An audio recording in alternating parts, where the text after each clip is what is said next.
Is your stretching making you weaker? So often people try to work on their flexibility through stretching, but end up finding that it makes them weaker. How can you counteract this, and what should you be doing with your flexibility training to not only get more flexible, but make sure you're getting stronger at the same time? That's exactly what we're discussing on this week's episode of the Exercise is Health podcast. We're going to cue our introduction, and we're going to dive right into this conversation.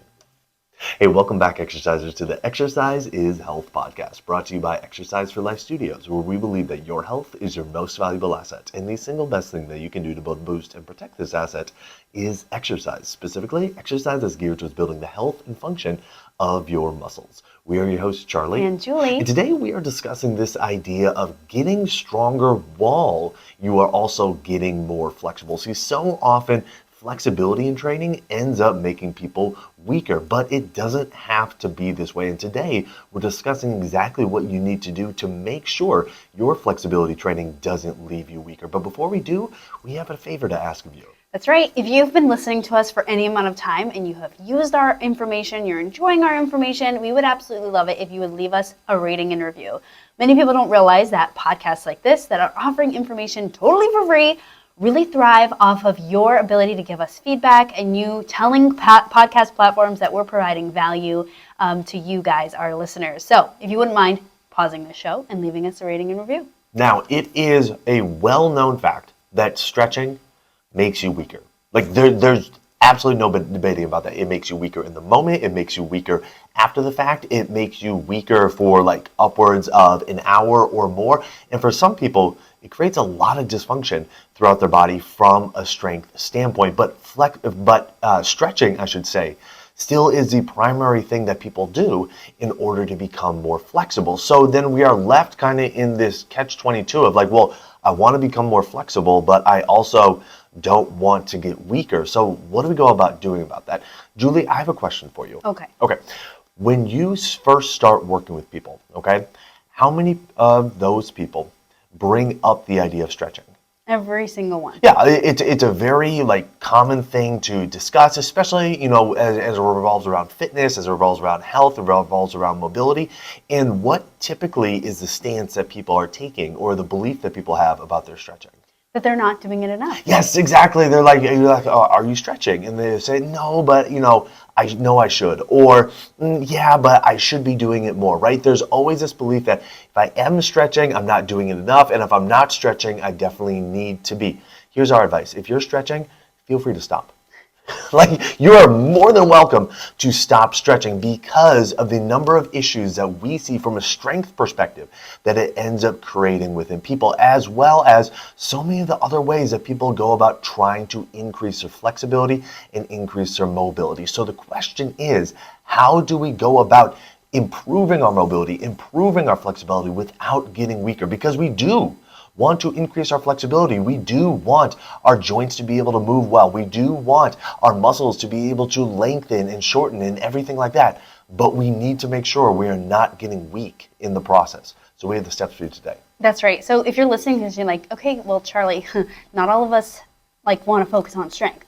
That's not the goal of stretching here. The goal of stretching is to, feel this freedom or ability to move with ease, right? But you know what I think a lot of people don't realize? So Charlie and I deal with this kind of stuff all the time. Mm-hmm. You've tried everything else, so now you're with us. And Charlie, what is the number one symptom that you notice in your clients that come in of lack of strength? And they never think it's lack of strength, but the symptom of lack of strength is tightness. Yep. That's right. So tightness, and some people experience this tightness like achiness, or just it's like sticky to move. It's not fluid, right? We want fluid motion. We want easy motion. And the number one symptom, sign that your body is going to tell us that you have a strength problem is tightness. And because when you aren't strong somewhere, your body has to do something with that. Because the last thing our bodies want to do is get hurt. And so if there is a weakness present in your body, the way your body is going to cover this up, whether it's acute or chronic, like you've had it going on for years, then it's going to cover it and protect it with tightness by stopping you from moving in that area. And this type of weakness even exists in people that regularly strength train. You're like, well, I can't have that. I lift weights 4 or 5 times a week. Great. That means you have certain types of strength. But it also means if you have tightness, it means that you have other types of weakness. And so always, always, always, when you are experiencing tightness, achiness, or your body doesn't want to move in a certain area, like I can't reach behind me, I can't reach my bra strap, I can't touch my toes, those are all signs of weakness. And we always view those as signs of like lack of flexibility. And they are lack of flexibility, but it's caused by weakness, and it's not caused by lack of stretching. But you know what? I'm glad you're here today, because when us humans have problems, we are designed to try to find a solution. And until you've heard this podcast, probably you've been offered one solution to all your tightness problems. And you're listening to this because your tightness problems are still there. And it's probably always been something relaxing, right? Like I've got tight hamstrings, so first let's stretch it, i.e. relax them, weaken them. Let's massage them, i.e. relax them, weaken them. Let's trigger point them, i.e. relax them, weaken them. So you've tried a whole bunch of modalities with the same outcome goal of relaxation or weakening. And so we're here to share with you how you're going to deal with this in a much more efficient and long-term way. Absolutely. So this can be sometimes triggering for people, especially if we're really emotionally bought into this idea of stretching. If you're listening to this right now, you're like, Julie and Charlie, you don't even know, like I have to do my stretching. Otherwise my body is so tight. Otherwise I feel so achy.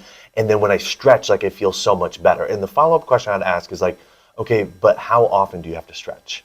And if you're saying, oh, like I need to stretch like once a month, and then I feel way better, like that's pretty much an anomaly. Most people who are feeling like they need to stretch are needing to stretch like every single day. And so it's something where you stretch and then you get a very short term change in sensation of how your body's able to move and how your body's feeling. And then the very next day you have to go through it all again. Otherwise you're in this place of feeling tight, feeling, achy, feeling like things are borderline painful. And so if you find yourself in that place, please just hear us out for this episode, because what we're going to share can completely change how your body feels, how your body functions, if you implement it in the way that we are discussing. Now, last week we talked about, hey, if you're doing your strength training and it is making you less flexible, you need to change how you are doing your strength training. This week we're saying, if you're doing your flexibility training and it is making you weaker, you need to change how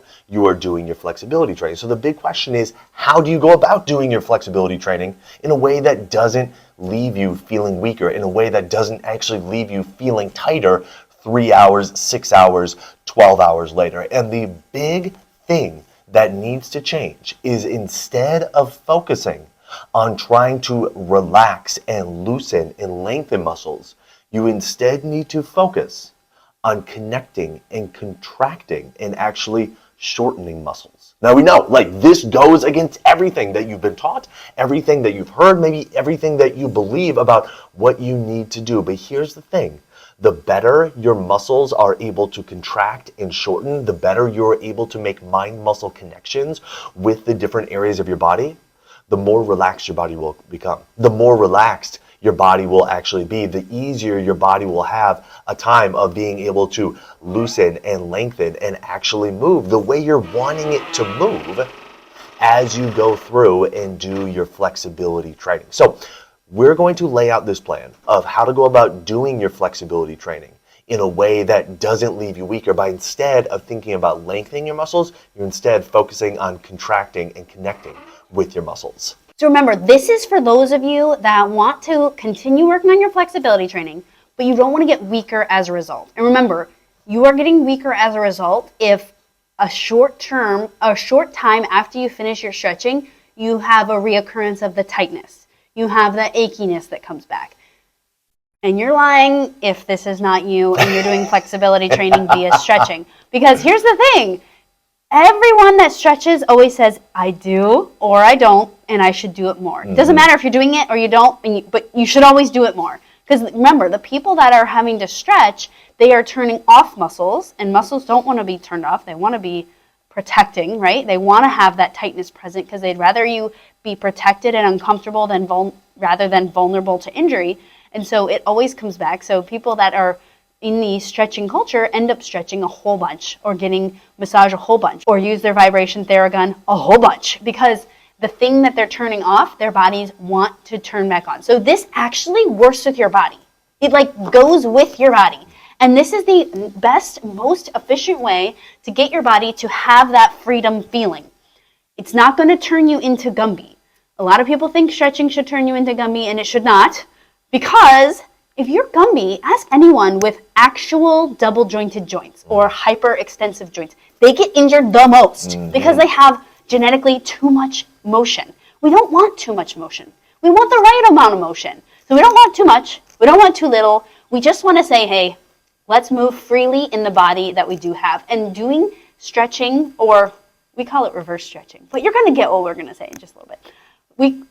Doing your stretching or reverse stretching in this way is going to work with your body. So after you do it, you're going to notice that there's not going to be this kind of backlash afterwards. It might take a little bit of time to practice it and get it right, but you're not going to have that, oh, it felt good that one time, so now I have to do it twice a day. And if I could do it 3 times a day, it'd be even better. No, it works with your body. So the more and more that you can get in tune with your body, the less you have to do it. And then if you strength train, like we talked about last episode, your need to do any type of thing to improve your flexibility will probably go down the drain because you're not going to be having those constant signs and symptoms telling you something is limited here, something is tight here, and it's bothering me. So try this. And I think when I was presented with this idea of like you shouldn't stretch, I was a dancer. So I was like, yeah, it's like part of my life to stretch. I don't know how to not stretch. But I realized that I was stretching all the time when I was standing at my computer, when I was waiting, for TV and stuff. And this is when people tell you, oh, sneak it in. Just make sure you get all your stretching in. So it's all day, all the time. But all of my back pain, my bottom of the foot tightness, it just never went away until I actually completely stopped. But it took replacing that action, right? I had to replace solving the problem with a different solution rather than relaxation, turn off muscles, weaken muscles. Exactly. So we actually have 2 things that we recommend you trying out. Okay, the first is something that you're able to do on your own, and the second is something that you need a trained practitioner for. Okay, so the first thing that Julia already brought up is called reverse stretching. All right, so what does this look like? Well, instead of doing like your standard, say, hamstring stretch, okay, where let's say you're seated on the ground, legs out in front of you, and you are going to reach forward to try to touch your toes and get that stretching feeling in your hamstrings, maybe like through your glutes and low back, okay? You can do that same motion where you are reaching forward towards your toes, but instead of leaning into or really trying to accentuate the stretch, the lengthening feeling along the backside, we instead want you to focus on the contraction of the muscles on the front side. So what this means is instead of really focusing on trying to lengthen your hamstrings, you are instead going to think about trying to gently squeeze your quads. Instead of thinking about trying to stretch your glutes, you're instead trying to think about lightly squeezing your hip flexors. Instead of trying to think about lengthening your low back, instead you are thinking about trying to gently squeeze your abs. And when you focus on gently squeezing the muscles that are shortening, the muscles that are, in this case, on the front side of your body, what you will find is the muscles that are along the back side of your body, your hamstrings, your glutes, your low back muscles, everything like that, they will actually start to relax. And you get to increase your flexibility. You will see increases in mobility. You will see increases in how well you can move. And you will also see increases in your strength. And this doesn't happen over the course of like 10 minutes or an hour. Like this can happen over the course of seconds. That is how powerful and effective this way of going about increasing your flexibility truly is. Okay, so if you are like close to me and Charlie's age, I think we were maybe the last generation, or maybe they still do it. But in PE class, do you remember that sit and reach box? Oh, yeah, for sure. Okay, so at my very first gym job, we had a sit and reach box. And I was like, okay, I'm going to do this. So I actually tested it. If I could get further in my reach by stretching or further in my reach by reverse stretching. And I actually got faster and further with reverse stretching. Because remember, again, it's working with my body, not against my body. If I recall, you maxed out the machine. I maxed out. I touched the wall behind it. And I'm not like, you wouldn't look at me like, wow, she's like such a flexible person. But within a few minutes, doing it correctly, you can really improve your flexibility, and you're just telling your body like, hey, we can move here and it's safe, so let's keep moving there. Why are we stopping? Versus stretching is kind of like working against your body's protection, and then your body will work to get that protection mechanism back. And remember, the protection mechanism is the tight muscles.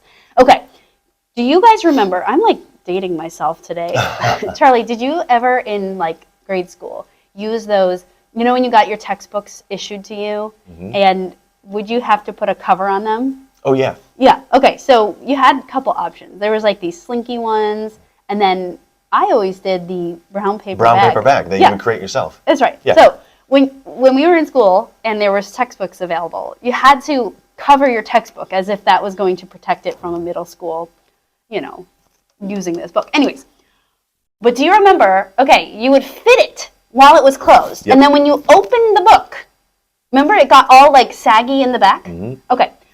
Because when your book is closed, the outside of the book is really long, and then when you open the book, the outside of the book gets shorter, right? But the inside of the book got longer, right? This is kind of how your joints work. A lot of people don't realize because we feel tight muscles. So when you move a joint, like you lift your arm, we always think about, oh, we're elongating the armpit area or whatever you think it is.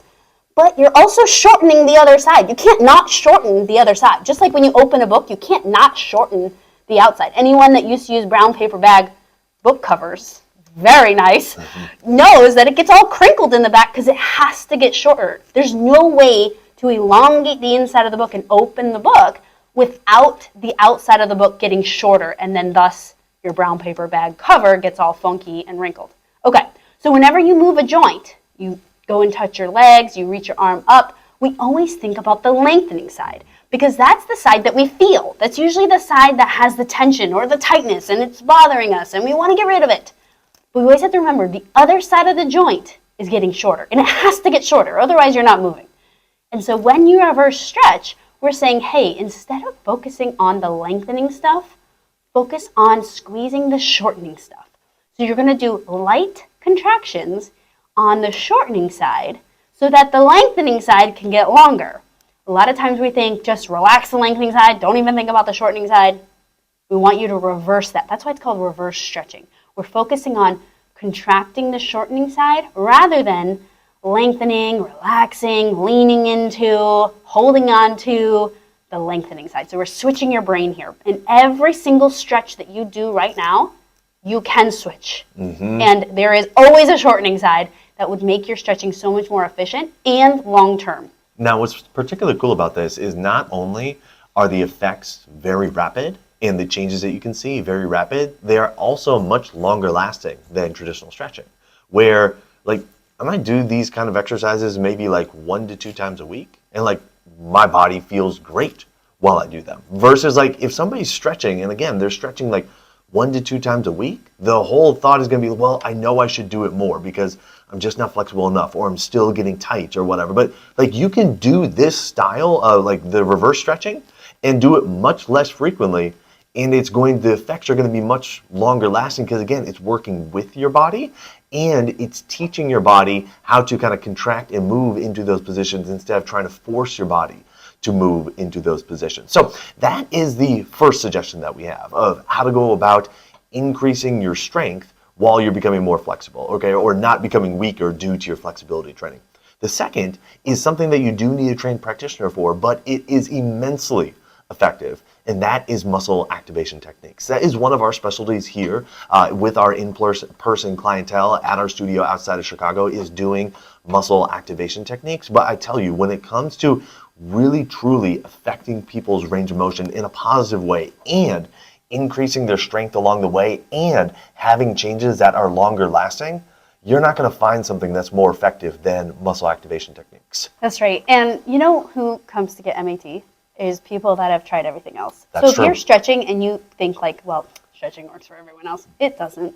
But and you're actually just working against your body. So what MAT does is instead of you kind of working through the reverse stretching, which you'll probably try that first. That's great. That means that we're going to be more fine-tuned when you come in for MAT. But MAT practitioners know how to look for these muscles that are causing tightness. Sometimes muscles are really hard to access and contract on your own, especially if you've never really contracted them, or they've been a problem for a long while, or they're involved in some kind of acute injury and you're still slowly recovering. There might be some inflammation in the area. MAT really helps to find those kind of inhibited or weak muscles, and we can really bring them back and restore them back to function without you having to do the reverse stretching. So if like the reverse stretching is difficult for you to do in certain areas, or it's not solving a certain tightness problem in a certain area, then MAT would be the step to do after the reverse stretching.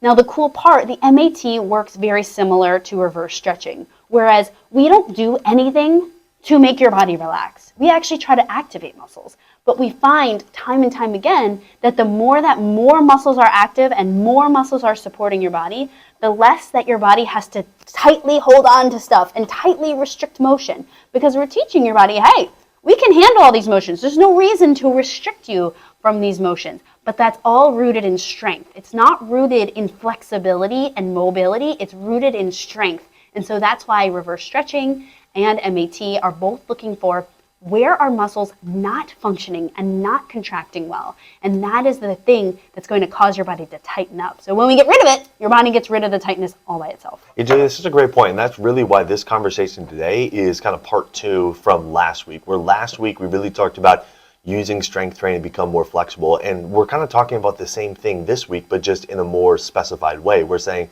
we are kind of framing it through the lens of, becoming stronger through your flexibility training, but we're really talking about how do you use a specific type of strengthening exercise, whether it is reverse stretching or muscle activation techniques, to ultimately also become more flexible while you're getting stronger. And so that's why these two conversations go so well together, and also because so much of the belief out there is, well, stretching should make you weaker and strengthening should make you tighter. But we're saying, no, actually, if you go about doing it in a way that is agreeable to your body, that is how your body is wanting to be worked, and is designed to help, make your body stronger in an appropriate way, you can accomplish both at the same time. And so last week's conversation and this week's, if you didn't catch last week's episode, definitely go back and check it out. But this week's conversation really is a continuation of what we started with you for last week. So if you are interested in trying out muscle activation techniques, you are in the Chicagoland area, definitely connect with us on social media, on our website.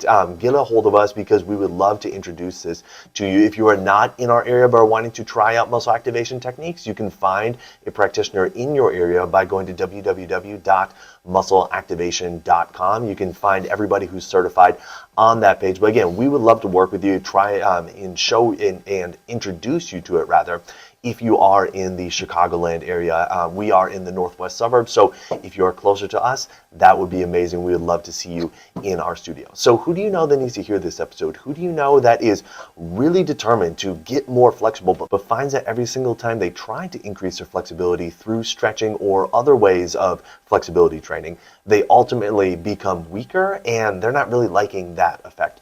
Share this episode with them so they can understand different ways that they can go about increasing their flexibility while at the same time increasing their strength. And while you're online, head on over to Apple Podcasts and leave us a rating and review. It helps people find our podcast when they're looking for information on exercise and they're looking for information on health. So if you found value in this conversation today, let us know by leaving us that 5-star rating and review. Well, thanks so much for tuning in. We always appreciate it. Have a fantastic week, and we'll talk with you all next week. This podcast is for information purposes only. The statements and views on this podcast are not medical advice. This podcast, including Julie and Charlie Gates, disclaim responsibility for any possible adverse effects from the use of information contained herein. Opinions of guests are their own, and this podcast does not endorse or accept responsibility for statements made by guests. This podcast does not make any representations or warranties about guest qualifications or credibility. This podcast may contain paid endorsements or advertisements for products or services. Individuals on this podcast may have a direct or indirect financial interest in products or services referred to herein. If you think you have a medical issue, consult a licensed physician.